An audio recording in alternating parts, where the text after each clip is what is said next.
প্রিয় দর্শক, ভারতের আনুষ্ঠানিক যে অবস্থানটা, মানে শেখ হাসিনা দেশে আসতে পারবেন কিনা, ভারত তাকে ফেরত পাঠাবে কিনা, অথবা ভারতের অনুমতি ছাড়াই শেখ হাসিনা নিজে নিজে চলে আসতে পারবেন কিনা, এটা নিয়ে শেখ হাসিনাও কিছু কথা বলেছেন। তার আওয়ামী লীগের বিভিন্ন নেতারা নানা ধরনের কথা বলেছেন। এদেশে থাকা যে সমস্ত রাজনৈতিক নেতৃবৃন্দ আছেন তারা তাদের মতো বক্তব্য দিয়েছেন এবং বাংলাদেশ সরকারও কিছু বলেছেন। কিন্তু আমরা অপেক্ষা করছিলাম যে ভারত সরকার কি বলে। ভারত সরকারের একটা আনুষ্ঠানিক অবস্থান অবশেষে জানা গেল। কি জানা গেল সেটা আমি বলছি একটু পরে। ভারত এই এক সপ্তাহে গত কয়েকদিনে, গত 3-4 দিনে দুবার এটা নিয়ে মন্তব্য করেছেন। একবার মন্তব্য করেছেন জুলাই মাসের 14 তারিখে, মানে আজকে হলো জুলাইয়ের 17 তারিখে, 3 দিন আগে তারা একটা মন্তব্য করেছেন। এবং সেই মন্তব্যটা করেছেন ওনারা যে রয়টার্সকে দেওয়া শেখ হাসিনার যে ইন্টারভিউ, সেই ইন্টারভিউ প্রশ্নে ভারতের যে একটা সাপ্তাহিক সংবাদ সম্মেলন ছিল ওদের রাষ্ট্রের সরকারের, সেখানে ওদের যে মুখপাত্র আছে মিস্টার রণধীর জয়সওয়াল, এই জয়সওয়ালকে জিজ্ঞাসা করা হয়েছিল এই ব্যাপারে যে শেখ হাসিনার ইন্টারভিউ সম্পর্কে আপনাদের কি মন্তব্য। উনি তার জবাবে বলেছেন স্পষ্ট করে, আমি যদি কোট আনকোট আপনাদেরকে পড়ে শোনাই। উনি বলেছিলেন যে এই নির্দিষ্ট বিষয়ে আমাদের অবস্থানের কোনো পরিবর্তন হয়নি। যে কোনো প্রত্যর্পণের বিষয়ই মূলত একটি আইনি বিষয় এবং এই ক্ষেত্রটিতেও আইনি ও বিচারিক প্রক্রিয়া অনুযায়ী ব্যবস্থা নেওয়া হবে। কি বুঝলেন? আমি তেমন কিছু বুঝিনি, আমার ধারণা আপনারাও বুঝেননি। এই কারণে এটা হলো কূটনীতির ভাষা। কূটনীতিকরা এমনভাবে কথা বলেন যে কথার এদিকেও অর্থ হয় ওদিকেও অর্থ হয়। পরবর্তী সময়ে যখন তাকে জিজ্ঞাসা করে ভাই এটা আপনি কী বললেন, সে তার সুবিধা অনুযায়ী একটা ব্যাখ্যা দিয়ে দেয়। এটা কূটনীতিক ভাষা। এটা হওয়া উচিত অথবা এটা হতে পারে, আমরা আমাদের নীতি থেকে সরিয়ে নিই। নীতিটা কি তা বলে না, আমরা আমাদের নীতি থেকে সরিয়ে নিই, আইন ও বিচারিক প্রক্রিয়া অনুযায়ী ব্যবস্থা নেওয়া হবে। তা আইনি ব্যবস্থাটা কি, বিচারিক ব্যবস্থাটা কি, তা কেউ জানে না। কিন্তু সেটা আবার এক একবার সময় এক এক রকম ব্যাখ্যা হয়। আচ্ছা ঠিক আছে, এটা 14 তারিখের বক্তব্য। সর্বশেষ ওরা করে কি, ওদের যে আপনার পররাষ্ট্র মন্ত্রণালয় আছে প্রতি 2 সপ্তাহ পর পর পাক্ষিক একটা প্রেস ব্রিফিং করে রাষ্ট্রের পক্ষ থেকে, সরকারের পক্ষ থেকে। সেখানে বিভিন্ন ধরনের সাংবাদিকরা থাকে। সেরকম একটা ব্রিফিং হয়েছে, দ্বিসাপ্তাহিক ব্রিফিং যেটাকে বলে, ব্রিফিং হয়েছে আজকে, মানে আজকে 17 জুলাই। সেই ব্রিফিংয়ে তাকে আবার সাংবাদিকরা জিজ্ঞাসা করেছে যে শেখ হাসিনার ব্যাপারটা আপনারা কী করছেন অথবা কী করবেন। এবার উনি কী বলেছেন? একই কথা বলেছেন। এবার উনি বলেছেন যে বাংলাদেশের পাঠানো যে প্রত্যর্পণ অনুরোধ আছে, বাংলাদেশে কিন্তু পররাষ্ট্র মন্ত্রণালয় বলছেন যে তারা ভারতকে শেখ হাসিনাকে ফেরত দেওয়ার জন্য চিঠি দিয়েছেন। বাংলাদেশের সঙ্গে ভারতের একটা প্রত্যর্পণ চুক্তি আছে, সেই চুক্তি অনুযায়ী তারা একটা চিঠি লিখেছেন যে আপনারা শেখ হাসিনাকে আমাদের কাছে ফেরত পাঠান। এবং সেই অনুরোধের ব্যাপারটা উনি বলেছেন যে বাংলাদেশের যে চিঠিটা তাদেরকে পাঠিয়েছে সেই অনুরোধের ব্যাপারে ভারত সংশ্লিষ্ট আইনি কাঠামো ও দ্বিপাক্ষিক প্রত্যর্পণ চুক্তির আইনি বাধ্যবাধকতা মাথায় রেখে পুঙ্খানুপুঙ্খভাবে পর্যালোচনা করা হচ্ছে। মানে তারা এখনও সেটা পর্যালোচনা করছে, পুঙ্খানুপুঙ্খভাবে পর্যালোচনা করছে। তার মানে কিছুই বুঝলাম না। তারা কি নিজেরা পাঠাবেন ধরে বেঁধে? তারা কি বাংলাদেশের অনুরোধকে অনার করবেন? অথবা তারা কি শেখ হাসিনার যে ইচ্ছা সেই ইচ্ছাকে সম্মান দেখে ওনাকে ছেড়ে দিবেন? কারণ প্রত্যর্পণ চুক্তিটা কখন হয় ভেবে দেখুন একবার। ধরেন আমাদের কোনো একজন ব্যক্তি ওদের এখানে গ্রেফতার হয়ে গেল, আমাদের কোনো একজন আসামি হতে পারে অথবা আমাদের কোনো অপরাধী হতে পারে, বেআইনিভাবে ওখানে প্রবেশ করেছে, তাকে ওনারা গ্রেপ্তার করলেন। সেই গ্রেপ্তারকৃত ব্যক্তির সঙ্গে আমাদের সরকারের যে চাহিদা অনুযায়ী এক ধরনের প্রত্যর্পণ, এটা হলো প্রত্যর্পণের ধারা। তো শেখ হাসিনা কি গ্রেপ্তার হয়েছেন? শেখ হাসিনা তো গ্রেপ্তার হননি। শেখ হাসিনা যখন ভারতের মাটিতে নেমেছেন তখন তো ভারতীয় সরকার ওনাকে অভ্যর্থনা দিয়েছেন, ওনাকে গ্রহণ করেছেন সম্মানের সাথে। কাজেই শেখ হাসিনা তো কোনো গ্রেপ্তারকৃত ব্যক্তি নন, ব্যাপারগুলো খেয়াল করেন। কাজেই তার সঙ্গে প্রত্যার্পণ চুক্তিটা কীভাবে হবে? তবে দেখেন, আমি আরেকটা কথা বলি, আমাদের সঙ্গে ভারতের যে প্রত্যার্পণ চুক্তিটা আছে, একটা চুক্তি আছে, কিন্তু সেই চুক্তিতে কিন্তু একটা ধারা আছে। ধারাটা হলো এরকম যে যদি যাদের কাছে ওই ব্যক্তি আটক আছে তারা যদি মনে করে যে এই ব্যক্তিকে ফেরত পাঠালে নিজ দেশে অথবা ওই দেশের সরকারের চাহিদা অনুযায়ী যদি ফেরত পাঠায় তাহলে উনি রাজনৈতিক প্রতিহিংসার শিকার হতে পারেন। যদি তারা মনে করে, প্রমাণ করার কোনো ব্যাপার নাই, কিন্তু যদি তারা মনে করে তাহলে তারা এই চুক্তির এই ধারা অনুযায়ী তাকে নাও পাঠাতে পারে। তার মানে ওনাকে বাংলাদেশ চেয়েছে, তার মানে তারা পাঠাতে বাধ্য, বিষয়টা কিন্তু সেরকম নয়, তারা নাও পাঠাতে পারে। আমরা যদি শুরুর থেকে খেয়াল করি, একদম শুরুর থেকে, যে ভারত শেখ হাসিনার ব্যাপারে এই যাবৎকালে কে কে প্রতিক্রিয়া দিয়েছে একটু আমাদের জেনে রাখা ভালো। 2024-এর 5ই অগাস্ট শেখ হাসিনা ভারতে গিয়েছিলেন। আবার মনে করুন, ওনাকে আমরা বলছি, অনেকে বলছে পালিয়ে গিয়েছিলেন, অনেকে বলছে পাঠিয়ে দেওয়া হয়েছিল। বাস্তবতাটা আরেকবার আমি আপনাদেরকে ক্লিয়ার করি।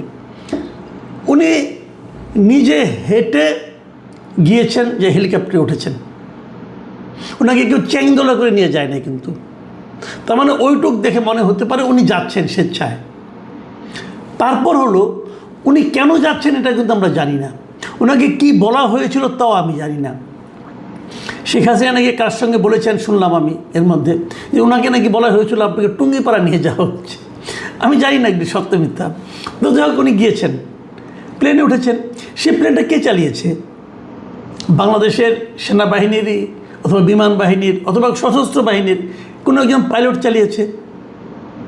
তো উনি যদি চালান তাহলে শেখ হাসিনাকে উনি বলেছেন আর ওনারা তার অর্ডার ফলো করেছেন?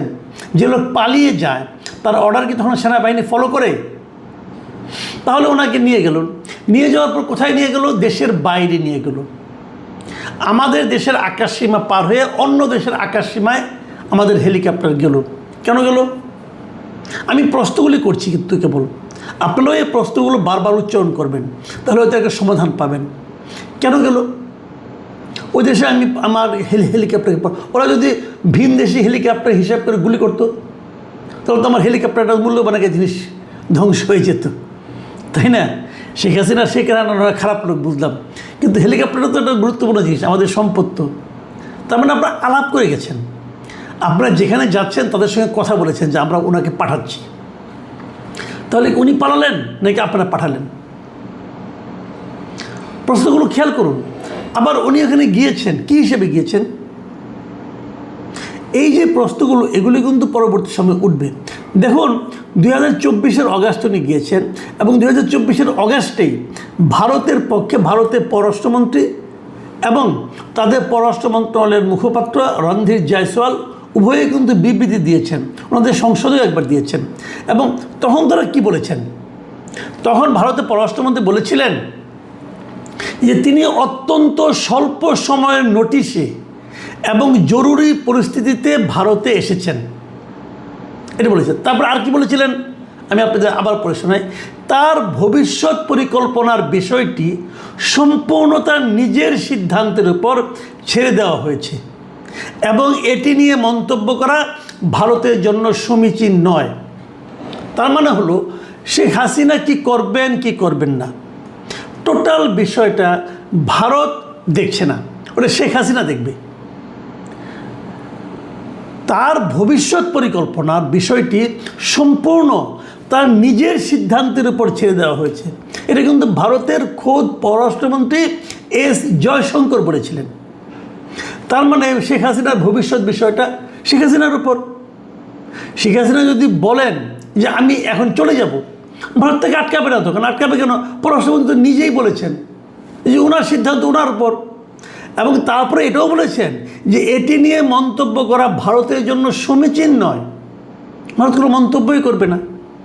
এবং পরবর্তী সময়ে যখন বাংলাদেশের পক্ষ থেকে 2024 নভেম্বরের দিকে, যখন নাকি বাংলাদেশের পক্ষ থেকে তাদের কাছে একটা চিঠি লেখা হলো যে ওনাকে আপনারা ফেরত পাঠান, একটা আনুষ্ঠানিক চিঠি, যেটাকে নাকি কূটনীতির ভাষায় বলা হয় নোট ভার্বাল, এরকম একটা চিঠি বাংলাদেশের পক্ষ থেকে পাঠানো হয়েছিল।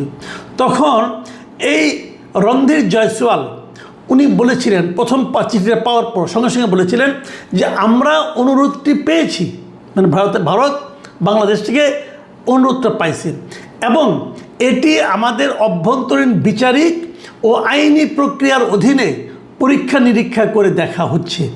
এটা কবে বলছেন? 2024 শেষ দিকে, নভেম্বরের পরে, ডিসেম্বরের ফার্স্ট উইকে।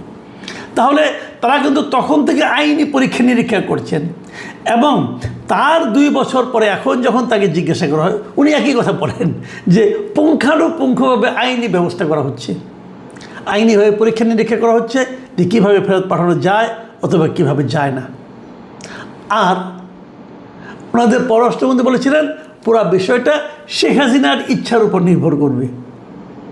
তাহলে এখন প্রশ্ন হচ্ছে, এদিকে আমাদের নেতারা কিন্তু বলে বেড়াচ্ছেন, যেমন আমাদের এনসিপির নেতা উনি তো বলেছেন যে শেখ হাসিনাকে ফেরত পাঠালে পরে তার কোনো আপিলের সুযোগ নাই, তার মৃত্যুদণ্ড কার্যকর করা হবে। ওনার মতো করে বলেছেন, কারণ একটা মামলায় তো ওনার মৃত্যুদণ্ড হয়েছে, ওই মামলা আপিলের জন্য 30 দিনের সময় ছিল, 30 দিনের সময় পার হয়ে গেছে, কিন্তু আপিল উনি ওনার পক্ষ থেকে করেও নাই, কাজে মৃত্যুদণ্ড হয়ে যাবে। এটা উনার যেটা বক্তব্য, এই বক্তব্যটাও আমি মনে করি যে আইন অনুযায়ী ঠিকই আছে।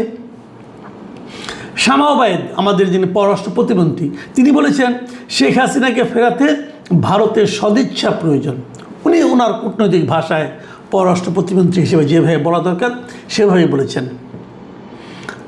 তাহলে আসলে হবেটা কি, এটা আমরা কেউ জানি না। আবার শেখ হাসিনা একটা আলটিমেটামও দিয়েছে, ডিসেম্বর, উনি একটা তারিখ ঘোষণা করেছেন যে ডিসেম্বরে উনি ফেরত আসবেন। আসলে কি হবে, না আসলে কি হবে, ওনার আশাকে কেন্দ্র করে কার মধ্যে কী প্রতিক্রিয়া। এর মাঝখানে আরেকটা ভিডিও দেখলাম, সেখানে উনি একই কথা, ভিডিও ঠিক না, অডিও রেকর্ড শুনলাম, সেখানে উনি একই কথা বলেছেন, দলের লোকজন নিয়ে উনি আসছেন। কি হবে আসলে ব্যাপারটা নিয়ে আমরা কেউ জানি না। তবে আমি আজকে ওনার আসলে পরে ওনার রাজনীতির কী ভবিষ্যৎ হবে, এবং যেভাবে নাহিদ ইসলাম বলছেন যে আসবে সঙ্গে সঙ্গে ধরে নিয়ে যে ফাঁসিতে ঝুলাই দিবে, বিষয়টা কি এতই সহজ কি না সেটাও আমার কাছে কিন্তু ক্লিয়ার না।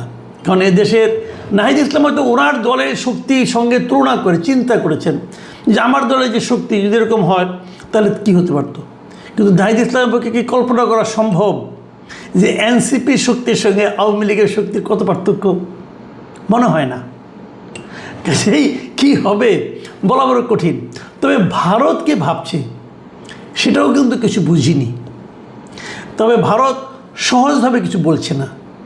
সহজভাবে যখন কিছু না বলে, একটা সহজ প্রশ্নের যখন নাকি অস্পষ্ট উত্তর আসে, তখনই কিন্তু মানুষের সন্দেহটা বাড়ে। প্রিয় দর্শক, আমরা চলুন সন্দেহ নিয়ে আগামী কয়েকটা দিন পার করি। আল্লাহ হাফেজ।